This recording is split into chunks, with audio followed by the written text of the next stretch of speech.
All right, y'all. So this is gonna be part 2 of me getting into Saturn's energy and kind of elaborating on those karmic cycles. Okay.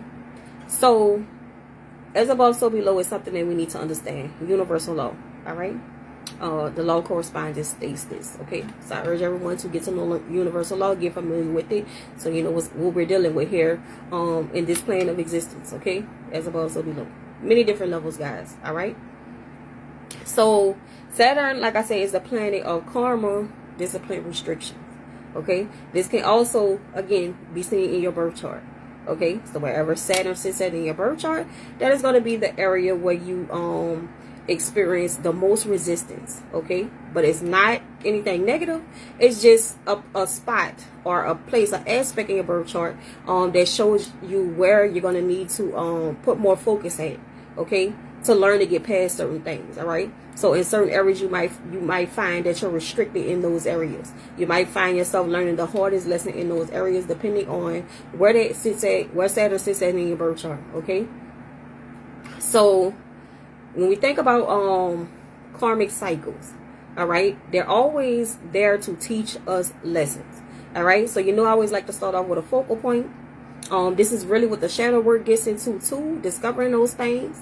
All right. And this is why when I'm working with you all and, when I'm speaking with you all about the shadow work, even when you come into the live and I'm answering your questions, when I'm doing tarot, okay, and you're coming in and you're asking your questions, this is why I always point the finger back at you and make you look at yourself, right?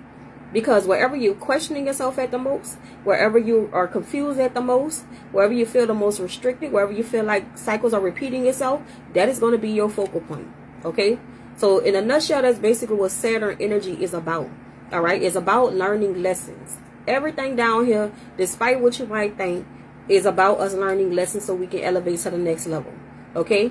So like I say in that video on karmic cycles, when we find ourselves in positions where we're not doing that, and we're not paying attention to the lessons that we're being taught in certain areas, then a cycle will repeat itself, right? Because you didn't pay attention, you didn't learn from it, and that's energy, okay?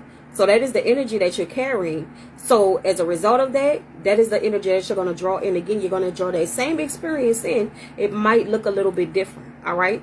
Until you recognize that is the way you get past and learn your lesson, because you have to recognize exactly what it is. All right. Also within that is taking personal responsibility and accountability for your actions and the role that you played in whatever scenario you're dealing with. Okay. That cycle that you feel like is continuously repeating itself. All right. So that is really when you begin to get into the shadow work. Okay.